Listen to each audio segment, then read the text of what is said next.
दूध के दाम फिर से बढ़ गए हैं। अभी सुन रहा था मैं कि दिल्ली में इस समय जो दूध है वो 35 रुपए लीटर हो गया है, जो कि काफ़ी महंगा है। और इस समय ये दाम काफ़ी बड़े इसलिए रहे हैं क्योंकि डिमांड काफ़ी ज़्यादा है, जबकि हमारा जो प्रोडक्शन है इसका दूध का सप्लाई काफ़ी कम है। इस वजह से असमानताएं हो रही हैं और इसके रेट बढ़ते जा रहे हैं। और ऐसे ही इस समय जो है इनके रेट बढ़ने के कारण आम आदमी पे काफ़ी ज़्यादा असर पड़ रहा है। तो और इस समय मिलावटखोरी भी इसलिए हो रही है क्योंकि प्रोडक्शन सप्लाई कम है और डिमांड ज़्यादा है। तो इस समय मिलावट वाला डिमांड को जो है पूरा करने के लिए इस समय लोग मिलावट वाला दूध भी बेच दे रहे हैं, जो कि हमारी सेहत के लिए और हर आदमी की सेहत के लिए काफ़ी ज़्यादा नुकसानदायक है। और जिससे कि आदमी जब बीमार पड़ जाए तो उसका खर्चा काफ़ी बढ़ सकता है और हमारी जो इकोनॉमी है उसमें काफ़ी बुरा प्रभाव इस जो मिलावटी वाला दूध है उससे काफ़ी पड़ रहा है। और लोग मजबूत बलिष्ठ होने के बजाय, स्ट्रॉन्ग होने के बजाय और कमज़ोर होते जा रहे हैं और बीमार होते जा रहे हैं। प्रोडक्टिविटी उनकी और ज़्यादा लॉस होते जा रहा है प्रोडक्टिविटी का। तो इट मीन्स कि हमें इस समय क्या करना चाहिए? इस समय मेरे हिसाब से अभी हमें अपनी जो जानवरों की संख्या है, काऊ की या जो अन्य मिल्क देने वाले जितने भी जानवर हैं उनकी संख्या को हमें बढ़ाना चाहिए, जिससे कि हमारे यहाँ कुपोषण की समस्या, और जैसे कि हम जानते हैं ज़्यादातर लोग शाकाहारी हैं, इसलिए उनकी जो डिमांड है प्रोटीन की वो उससे फुलफिल हो सके और ताकि और जो बीमार हैं उन लोगों को भी मिल्क मिल सके। इसी तरीके से इसका जो हम लोग जो प्रोडक्टिविटी बढ़ाने की बात करते हैं मिल्क, तो इसके लिए चारा बैंक जैसे चारा के लिए था या फिर एनिमल हस्बेंड्री और इसके लिए जो वेटनरीज हैं उनका भी हमें प्रबंधन करना चाहिए, जिससे कि हमारे देश में ज़्यादा से ज़्यादा पशुधन विकास हो सके। और इसी तरीके से हम लोगों को यहाँ एक मतलब हर गांव में एक बाड़े स्पेशल बनानी चाहिए मेरे हिसाब से, जैसे कि आप लगा लीजिए सहकारी समिति या सहकारी टाइप की होती हैं, या इसी तरीके से मतलब एक साथ मिल करके लोगों को एक बड़ा सा मतलब हर गांव में एक पर्टिकुलर क्षेत्र होना चाहिए जहाँ पे कि गायें हों, गायें रखी जाएं और पर्टिकुलर हर आदमी उसमें अपना योगदान दे सकता है। जैसे कोई गाय नहीं पाल सकता लेकिन उसके खेत हैं, छोटे मोटे खेत हैं, उसके वहाँ इतना घास तो पैदा होती है कि मतलब छोटा किचन गार्डन है तो छोटी मोटी घास हो जाती है, तो उस घास को वहाँ दे सकता है। और ये जो मैं फार्म बनाने की बात कर रहा हूँ, जो डेयरी के लिए डेयरी फार्म बनाने की बात कर रहा हूँ, उसमें ये हो सकता है कि हर आदमी का पर्टिकुलर मतलब योगदान हो जाए, 10,000 रुपये पर आदमी दे, ठीक है। और उसके बाद जो वहाँ पे रखे जाएं वो भी गाँव से कुछ लोग रखे जाएं, उनको तनख्वाह दी जाए, या फिर ऐसे लोग रखे जाएं जो कि 10,000 रुपये ना दे पाएँ, उनको भी उसमें हिस्सेदारी होनी चाहिए। फिर उसके हिसाब से उन लोगों को वहाँ पे ट्रेनिंग देनी चाहिए और उन लोगों को वहाँ पे देखभाल के लिए करना चाहिए। 10,000 तक का उनका काम वहाँ पे करवाना चाहिए ताकि वो लोग भी उनका योगदान भी उसमें सम्मिलित हो पाए।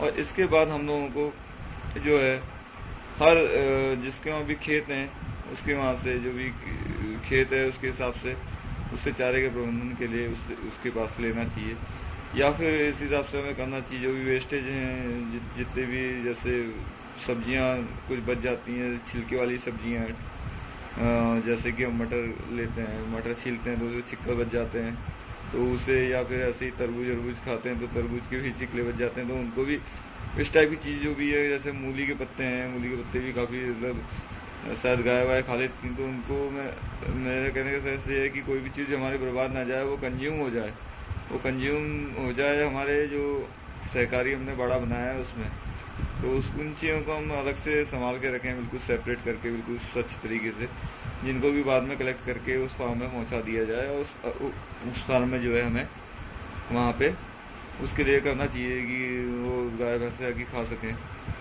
और इसी तरीके से जो बड़े फार्म हैं या फिर जो बड़ी बनाएंगे हम, उसमें और भी चीज़ें होनी चाहिए, जैसे उससे बायोगैस का भी प्लांट लगाया जा सकता है, बायोगैस से निकलने वाला वेस्ट है गोबर, उसका फर्टिलाइजर बनाया जा सकता है। फर्टिलाइजर जो भी बायो फर्टिलाइजर बनाया जाता है, तो बायो फर्टिलाइजर के बाद भी आप जो गौमूत्र है उससे भी हम लोग काफ़ी चीज़ें इस समय देख रहे हैं कि बनाई जा रही हैं। पतंजलि योगपीठ या ने काफ़ी जगहों में देखा है कि बन रही हैं। स्टार्टिंग से पेस्टिसाइड बनाए जा रहे हैं जो कि और क्रॉपों में भी, क्रॉप को बोने के टाइम भी हमारे लिए उपयोगी होंगे उस ग्राम के लिए। तो इस तरीके से उस ग्राम का हम लोग, जिस तरीके से गांधी जी ने एक ग्राम को लेकर के चलने के लिए कहा था और उस ग्राम को संपूर्ण सुविधाएं उस ग्राम में हों और संपूर्ण मतलब उसका पूरा एक स्ट्रक्चर ऐसा हो कि उसी से उसकी सारी ज़रूरतें पूरी हो सकें, तो इसके लिए हमें पूरा एक स्ट्रक्चर बनाना पड़ेगा। तो इसके लिए जो जैसे हम लोग काम नहीं कर सकते या कुछ इस टाइप के लोग हैं जो नहीं कर सकते, तो उनका पैसे का योगदान उसमें होना चाहिए और उसके हिस्से की एक एक गाय वहाँ पे होनी चाहिए और इस तरीके से जो उसका दूध मिलता है उसका भी बंटवारा होना चाहिए और पर्टिकुलर जिसका इतना शेयर है उसके हिसाब से उसके घर पे दूध पहुँच जाना चाहिए या उसको दे देना चाहिए। मैं दूध जितना प्रोडक्शन होता है उसके हिसाब से, शेयर के हिसाब से उसको दूध दे देना चाहिए। इस तरीके से जैसे हम गाय नहीं पाल सकते, हमारे पास ना खेत है ना कुछ ज़्यादा छोटा मोटा किचन गार्डन है, तो उसके हिसाब से लेकिन हम लोग भी फिर इस तरीके से गाय पालने में योगदान दे सकते हैं और उस गाय से मिलने वाले मिल्क से हम लोग अपनी हेल्थ बना सकते हैं और ये जो नकली दूध है उससे भी दूर रह सकते हैं। और एक जो जैसे आप फार्म विलेज या ये सिटी विलेज की या फार्म विलेज की बात कर रहे थे, उस तरीके से जो नकली गेम खेलते हैं उस तरीके से हम असली गेम खेल सकते हैं। असली गेम क्या, जिंदगी की मतलब एक जो जरूरत है, एक जो जरूरी कमोडिटी है जैसे मिल्क, तो इसको हम अपने लिए बिल्कुल आहार जो अपना प्रोटीन का है इसको हम अच्छी तरीके से प्राप्त कर सकते हैं, हाइजीनिक तरीके से प्राप्त करते हैं, शुद्ध तरीके से प्राप्त कर सकते हैं। जबकि हमारा खुद का डेयरी फार्म हो जो कि हमारा सबके सहयोग से ही स्थापित हो सकता है। इसके लिए हमें एक ऐसा गांव बनाने की जरूरत है जिस गांव में लोग इस तरीके से साथ में रहने के लिए तत्पर हों, उत्साहित हों, अपने विकास के लिए उत्साहित हों। तो इसके लिए हमें प्रयास करने पड़ेंगे जिससे कि हमारी ग्रोथ ज़्यादा से ज़्यादा हो सके। और हमारे जितने भी गांव हैं, जितने भी आप लगा लीजिए जितने भी गांव हैं, उन अगर सब गांवों में अगर इस तरीके के हमने कम्युनिटी जो भी पशुधन विकास के लिए जो हमने अगर कम्युनिटी के लिए डेयरी फार्म खोल दिए या मुर्गी फार्म खोल दिए, तो इससे एक तो कहते हैं हमारे जो कार्यस्थल है उसमें भी काफ़ी, जहाँ पे हम रहते हैं रिहायशी इलाका है वो भी काफ़ी स्वच्छ रहेगा, क्योंकि जानवर एक अलग जगह पे हमारे रहेंगे और वहाँ पे काफ़ी अच्छी तरीके से उनका देखभाल हो सकेगी और पर्टिकुलर ध्यान हमारा उसी पे होगा और पर्टिकुलर रूप पे डिजाइन करे जाएंगे वो सारी चीज़ें। और दूसरी बात कि जो हम जानवर नहीं पाल पा रहे वो भी उसमें योगदान दे सकेंगे और उसका फ़ायदा उठा सकेंगे डेयरी का, क्योंकि हम डेयरी के उस समय मालिक होंगे, ना कि डेयरी के एक ओनली कंज्यूमर। उस समय हम कंज्यूमर भी होंगे और मालिक भी होंगे, मतलब हम लोग अपने लिए खुद ही उत्पादन कर रहे हैं। हम लोग जितना प्रोडक्शन होगा उसे खुद ही कंज्यूम करेंगे, कहीं बाहर देंगे नहीं उसे। और जो भी उससे प्राप्त फर्टिलाइजर है, जो भी उससे प्राप्त पेस्टिसाइड हैं, जो भी उससे प्राप्त अन्य चीज़ें हैं, उनका भी हम सदुपयोग करेंगे, उनका भी हम विकास में, गाँव के ही ज़रूरतों के लिए लगाएंगे, जिससे कि गांव और डेवलप हो सके और अच्छी पैदावार हो सके, ऑर्गेनिक फार्मिंग हो सके और हमारा जो ग्रामीण स्ट्रक्चर है वो ज़्यादा स्ट्रांग हो सके। और इसी तरीके से हम ये भी कर सकते हैं कि सहकारी जो इस टाइप की जो मैं बात कर रहा हूँ फार्मिंग की, डेयरी फार्मिंग की, तो इस तरीके से हम लोग काफ़ी उन्नति कर सकते हैं और ये हाइजीन के लिए तो काफ़ी अच्छा है। और जो मिलावटखोर हैं इनके लिए भी हम लोग काफ़ी ज़्यादा इसमें मुश्किलें पैदा कर देंगे, क्योंकि जब उनके पास कोई डिमांड नहीं रहेगी तो वो कुछ नहीं कर पाएंगे। गवर्नमेंट को मेरे हिसाब से इस कामों के लिए बढ़ावा देना चाहिए ताकि ज़्यादा से ज़्यादा लोग इस तरीके के फार्म खोल सकें, ज़्यादा से ज़्यादा गाँव में इस तरह के डेयरी फार्म खोल सकें और बैंकों को इसके लिए लोन प्रोवाइड कराना चाहिए, क्योंकि सब्सिडी के साथ जिस तरीके से देखते हैं, लेकिन सब्सिडी मिल कहाँ पाती है। 30% सब्सिडी देती है बहुत सारी चीज़ों में, 70% से वो होता है, लेकिन वो मिल नहीं पाती क्योंकि प्रोसेसिंग चार्ज और ये इस तरह से घूसखोरी के हिसाब से वो सारी चीज़ें जो घूसखोर लोग हैं वो लोग ले लेते हैं तो इस तरीके से ये हमारा प्रोजेक्ट फेल हो सकता है। तो इस तरीके से हमें एक ऐसा करना चाहिए कि डायरेक्ट कुछ सब्सिडी डायरेक्ट मिल सके, जो कि मतलब तुरंत मिल जाए, और प्रोसेसिंग थोड़ा जो हमारी काफ़ी सुस्त है उससे थोड़ा स्पीड से बढ़ाना चाहिए।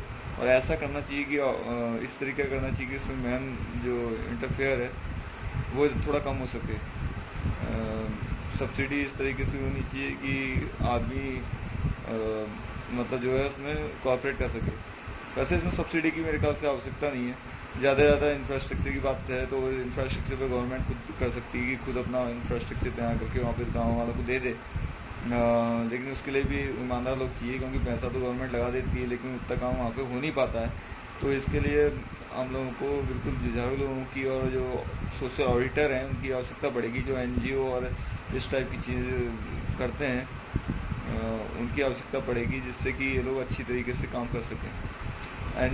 एनजीओ सोशल ऑडिटिंग सिखा सकते हैं लोगों को, जो भी गांव वाले हैं, क्योंकि हर गांव में तो एनजीओ खुलना जरूरी नहीं कि एनजीओ वाले इतने वहाँ पे हर गांव में पहुँच सके। तो इसलिए लोकल आदमी को भी सोशल ऑडिटिंग सिखानी चाहिए कि सोशल ऑडिटिंग कैसे हो सकती है सोशल कामों की, कि कितना खर्चा हुआ, कितना आया, कितना व्यय, कितना लगा, कितने का क्या हुआ, क्या सही चीज़ आई, क्या सही कीमत की चीज़ आई, क्या क्वालिटी है, क्या कैसे उसकी सैम्पलिंग करी जाए कि अगर गुणवत्ता खराब है किसी हमारे मकान की या जो भी बनाया गया है ढांचा उसकी, तो उसकी कैसे उस पर केस करा जाए। वो सब हमें चीज़ें सिखानी पड़ेंगी उन्हें, तभी वो लोग ये काम कर सकते हैं। और इसी तरीके से जो मैंने कहा अभी सब्सिडी डायरेक्ट भी देने की जरूरत नहीं है सब्सिडी, बल्कि लोगों की ये खुद ही अपना कंट्रीब्यूट करना चाहिए। जिस हिसाब से मैंने कहा था अभी 10-10 हज़ार रुपये या 20-20 हज़ार रुपये जैसे भी हैं, वो लोग अपने कंट्रीब्यूट करें। इसमें गवर्नमेंट की हेल्प लेने की भी जरूरत नहीं है। गवर्नमेंट सिर्फ अगर इंफ्रास्ट्रक्चर बना के देखे, it is sufficient for us without, because if we need milk, क्योंकि इसमें हम लोग काफ़ी खर्चा कर रहे हैं मिल्क पे, ऐसे 1000-2000 रुपये हमारे मिल्क पे निकल जा रहे हैं। तो इससे बढ़िया है कि हम लोग इन्वेस्टमेंट करके वहाँ पे एक डेयरी फार्मिंग ही डाल दें, तो उससे हमारा एक तो फ्री हो जाएगा, फ्री ऑफ कॉस्ट मिल के आएगा। दूसरी बात है हम लोगों का लगाव भी हो जाएगा और नई चीज़ सीखने को मिलेगी। हम लोग डेली वहाँ जा सकते हैं, वहाँ देख सकते हैं, देखभाल कर सकते हैं गाय भैंसों की, और ये इस तरीके से हम लोग थोड़ा जानवरों के प्रति भी दयावान हो सकते हैं, और उससे अन्य चीज़ों का भी फायदा मिल सकता है। और दूसरी बात, हम लोगों को हेडेक नहीं होगा कि भाई यहाँ पे हमारी गाय है, भैंस है, हमें कहीं जाना है तो हम क्या करेंगे, इधर ये करना है तो हम क्या करेंगे, कौन देखभाल करेगा जानवरों की, कौन खाना देगा, कौन क्या करेगा। तो इस तरीके की जो दिक्कतें हैं उनसे भी हमें निजात मिल जाएगी। हम लोग फ्री होके मूवमेंट कर सकते हैं, कोई दिक्कत नहीं। जानवर हैं, जानवरों का एक बाड़ा है, उसमें देखभाल वाले कर्मचारी मतलब जो हमारे ही हैं, जो शेयर नहीं दे पाए वो लोग अपनी सेवा दे रहे हैं।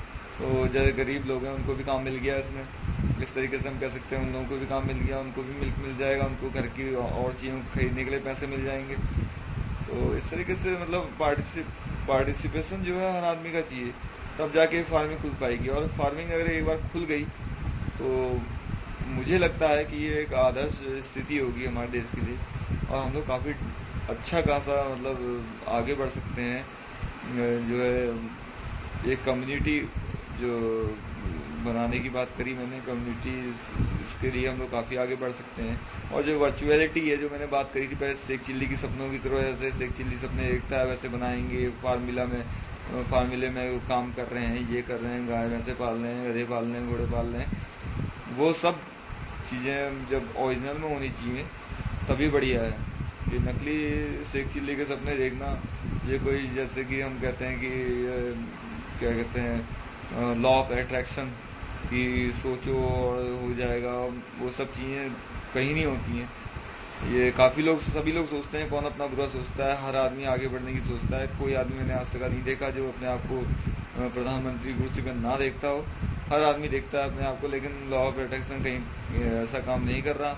लॉ ऑफ अट्रैक्शन के साथ आदमी की डिजायर होनी चाहिए, बिल्कुल उसका लक्ष्य डिटरमाइन होना चाहिए और वो उसके प्रति हमेशा कार्यरत होना चाहिए, तभी वो लॉ ऑफ अट्रैक्शन काम करता है। अदरवाइज नहीं, ये लॉ ऑफ अट्रैक्शन वैसे कोई काम का नहीं है। जब लॉ ऑफ अट्रैक्शन अगर आप चाहते हैं कि एक्टिव हो तो उसके लिए आपको जमीनी भूमि पे आपको काम करना भी पड़ेगा। और कर्म का कोई दूसरा तोड़ नहीं है कि आप कर्म के बिना कुछ कर लेंगे, ऐसा कुछ हो नहीं सकता।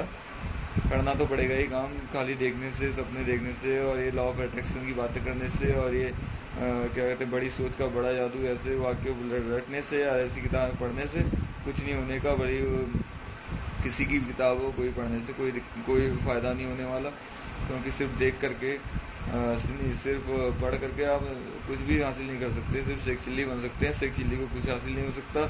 अगर आप रियलिटी में कुछ करना चाहते हैं तो आप अपने विलेज में जाइए और जिस तरीके से मैंने कम्युनिटी के बारे में कहा उस तरह की कम्युनिटी बनाने की, एक कम्यून बनाने का वो अपना करिए, जिसमें कि आप और चीजें भी कर सकते हैं। योग की क्लासें लगवा सकते हैं, योग के शिक्षक रखवा सकते हैं। पूरे जो आपका पूरा का पूरा गांव है उसको योग से सिखा सकते हैं, योग से स्वस्थ रख सकते हैं। जिम खोल सकते हैं, जिम में एक्सरसाइज करना सिखा सकते हैं लोगों को, एक हेल्दी वो कर सकते हैं। अगर वहाँ अलग अलग टाइप के लोग रहते हैं, जैसे वकील रहते हैं या वकीलों के साथ साथ कुछ डॉक्टर भी होंगे, कुछ वहाँ पे नर्स भी होंगी, कुछ वहाँ पे डिजास्टर वाले भी होंगे, कुछ वहाँ पे और अलग अलग टाइप के लोग भी होंगे, नेता लोग भी होंगे, नए योजना बनाने वाले भी होंगे। तो इन सब के साथ हमें नॉलेज शेयरिंग करनी है। एक कम्युनिटी जो भी जैसे पंचायत घर इस टाइप के होते हैं, इसमें मेन ये होना चाहिए कि जैसे डॉक्टर है तो वो डॉक्टर की बेसिक कुछ बातें हैं एक दिन शेयर करे अपने जो भी और गांव वाले हैं। इसी तरीके से और फर्स्ट एडर है वो फर्स्ट एडर की ट्रेनिंग सब लोगों को दे दे। इसी तरीके से जैसे कोई डिजास्टर मैनेजमेंट वाला है, डिजास्टर के बारे में उसे पता है तो डिजास्टर की ट्रेनिंग दे। कोई मैनेजमेंट वाला है तो मैनेजमेंट की ट्रेनिंग वहाँ पे दे, जिससे कि गांव वालों को फायदा हो। और कोई अन्य किसी और वाला है तो सप्लाई वाला है तो वो सप्लाई की ट्रेनिंग देगी, किस तरीके से अच्छी सप्लाई हो सकती है। कोई सोशल वर्कर है तो उसे सोशल वर्कर की नॉलेज दे। इस तरीके से जब तक नॉलेज शेयरिंग होगी तो हमारे साथ सभी लोगों का ज्ञान स्तर बढ़ सकेगा। और जो ज्ञान स्तर अगर बढ़ जाएगा, अगर हर विलेज का ज्ञान स्तर बढ़ जाएगा, क्योंकि हर विलेज में वकील हैं, हर विलेज में आपके क्या कहते हैं ये डॉक्टर्स रहते हैं, हर विलेज में आपके फर्स्ट एडर रहते हैं, हर विलेज में इस टाइप के सारे लोग रहते हैं जिनको नॉलेज है, बट वो लोग शेयर ही नहीं करते और ना लोग उनकी बातें सुनना चाहते हैं, ना इस टाइप का लोगों के पास टाइम है। इस टाइप से अगर लोग अकेले रहे तो शिक्षा जो हमने बेसिक वैसे ली है वो उसमें और प्रैक्टिकल जो नॉलेज है वो हमें नहीं हो पाएगी। क्योंकि प्रैक्टिकल जो वर्क कर रहे हैं वो लोग अगर हमें नॉलेज देंगे तो काफी अच्छा रहेगा वहाँ पे, कि क्या हमारे वहाँ पे काम पे आ सकती है, क्या नहीं आ सकती है, हमें ट्रेन करें, तब जाके हम लोगों को वहाँ पे कुछ फायदा मिल सकता है। और हमारी नॉलेज हर आदमी की हर क्षेत्र में बढ़ सकती है। क्योंकि पर्टिकुलर एक ही दिशा में मेरे हिसाब से अगर सोचना कोई अच्छी बात नहीं है, कि अगर कोई कहता है कि मैं मेडिकल वाला हूँ, बहुत ऊपर हूँ, कोई तो कुछ नहीं कर सकता उससे, बल्कि और चीज़ों की नॉलेज भी होनी चाहिए। सिर्फ मेडिकल की नॉलेज होने से कुछ नहीं होने का, उसे समाज की नॉलेज भी होनी चाहिए, उसे और चीज़ों की नॉलेज भी होनी चाहिए जिससे कि और फायदा हो सके। जैसे एग्रीकल्चर की नॉलेज भी होनी चाहिए, उससे समाज में क्या हो रहा है ये भी होना चाहिए, उसके देश में क्या हो रहा है ये भी पता होना चाहिए, वर्ल्ड में क्या हो रहा है ये भी पता होना चाहिए, उसको थोड़ा बहुत नियम कानून भी पता होना चाहिए। हर चीज़ की नॉलेज होना जरूरी है आज के ज़माने में। अगर नहीं होगी तो हमारा देश पिछड़ सकता है। इसके लिए हमें कार्य करना ही पड़ेगा। अगर कार्य नहीं करते हैं तो फिर इसका घाटा भी नुकसान भी हमें ही है। क्योंकि नुकसान इसलिए है क्योंकि अगर हम किसी भी चीज़ में अधूरे रहे तो वो चीज़ हमें तुरंत नुकसान दे देगी और तुरंत उसका कहीं ना कहीं कमी हमें कहीं ना कहीं पे हम लोगों को पीछे कर देगी। क्योंकि इस समय जो भी है कानून की नॉलेज से लेकर चिकित्सा क्षेत्र में या फिर प्रोडक्शन में हर चीज़ की नॉलेज होना जरूरी है। किसी को हाइजीन की नॉलेज अच्छी है वो हाइजीन की ट्रेनिंग दे सकता है। कोई वेटनरियन है तो वो वेटनरियन की कैसे जानवरों को अच्छी तरह पालें वो ट्रेनिंग दे सकता है। कोई अगर अच्छा एग्रीकल्चर वाला वैज्ञानिक है तो एग्रीकल्चर में कैसे अपने शहर को अपने क्षेत्र को कैसे आगे बढ़ाएं उसकी ट्रेनिंग दे सकता है। कोई अच्छा एनजीओ वाला है तो समाज सेवा कैसे करें उसकी ट्रेनिंग दे सकता है। कोई अध्यात्म वाला है तो अध्यात्म की ट्रेनिंग दे सकता है। कोई दर्शन वाला है तो दर्शन की ट्रेनिंग आपको दे सकता है कि दर्शन शास्त्र में कैसे आप आगे बढ़ें और कैसे अपने विचारों को नए शिखर पर पहुंचाएं, इसकी ट्रेनिंग वो दे सकता है। और इस तरीके से कम्युनिटी एक कम्यून हमें बनाना ही पड़ेगा ताकि हम कम्यून में एक साथ मिलके एक टीम की तरह मिलके एक बड़ा नेटवर्क बना सके अपने माइंड का। हमारा माइंड जब एक दूसरे से जुड़ जाएगा तो बहुत सुपर कंप्यूटर बन जाएगा और सुपर कंप्यूटर मेरे ख्याल से हर चीज़ कर सकता है। क्योंकि तब उसे कुछ उसकी जरूरत नहीं पड़ती। और हम लोगों को टीम वर्क पे काम करना आना चाहिए।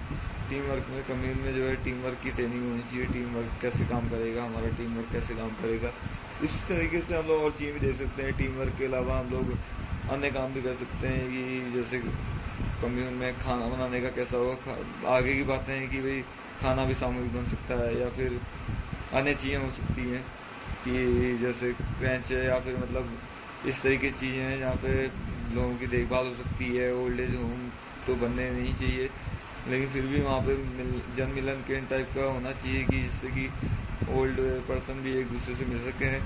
उनके लिए भी एक अलग सी वो सोसाइटी वहाँ पे होनी चाहिए।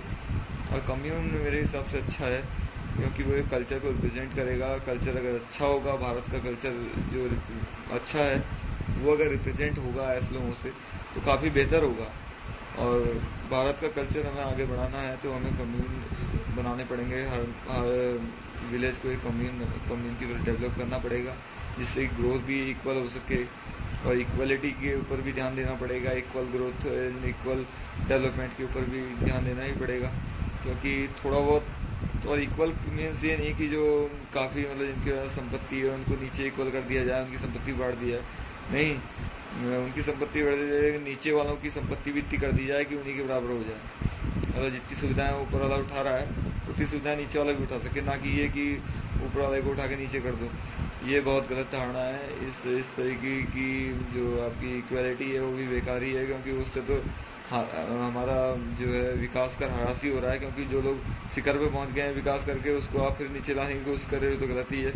उनको भी नीचे लेवल पे ला, और वो ठीक है कि वो ऊपर पहुंच गए हैं तो उसी लेवल पे आपको नीचे वालों को भी पहुंचाना है। और जब सब लोग ऊपर पहुंच जाएंगे इसी को प्रगति कहेंगे, ना कि ये कि उनको जो ऊपर लेवल पे हैं उनको भी नीचे ले आए, जो हाई क्लास फैमिली है उनको भी नीचे ले आए। बल्कि हर आदमी को हाई क्लास बनाना है। हर आदमी जब हाई क्लास बनेगा तभी हमारा समुचित विकास हो पाएगा, तभी हम डेवलपमेंट की राह पकड़ सकेंगे। क्योंकि डेवलपमेंट इसे ही कहते हैं कि आप हर आदमी का विकास, हर आदमी को ज्यादा से ज्यादा उपभोग का सामान दे सकें, ज्यादा से ज्यादा उपभोग कर सकते हैं, ज्यादा से ज्यादा बिजली कंजम्पशन जैसे होता है। वैसे मैं इस बात के पक्ष में नहीं हूँ, लेकिन और चीजें कंज्यूम तो हो सकता है, लेकिन हमें आध्यात्म के हिसाब से भी थोड़ा देखना पड़ेगा कि कौन सा सेटिस्फेक्शन पॉइंट है, क्या है। तो इसमें काफी विस्तृत विषय है इस बात पे कि क्या सेटिस्फेक्शन पॉइंट होगा, कि कहाँ पे हम लोग रिच हो जाएंगे, कहाँ पे मतलब हम लोग डेवलप्ड हो जाएंगे। तो वो पॉइंट की हम गणना की हैप्पीनेस इंडेक्स में हम लोग कौन सा नंबर पे हैं, क्या है, कैसा स्वास्थ्य है, कैसी सोच है, कितने ज्यादा हम लोग मतलब मानव सूचकांक में कैसे हैं, और हमारा जो भी है गरीबी रेखा से लोग कितने नीचे हैं, ये सब हमें देखना पड़ेगा।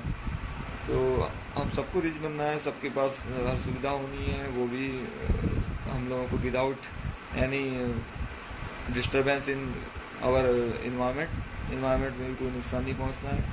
और हर आदमी स्वस्थ मानसिक वाला, स्वस्थ इन्वायरमेंट वाला, ग्रीन रेवोल्यूशन के तहत जैसे ग्रीन अनाज बढ़ाने का है, वैसे ही हम लोगों को अब रिच बनने के लिए भी एक वो करना पड़ेगा। जैसे एंटरप्रेन्योरशिप की बात करते हैं हम, एंटरप्रेन्योरशिप हमें डेवलप करनी पड़ेगी अपने हर आदमी के अंदर।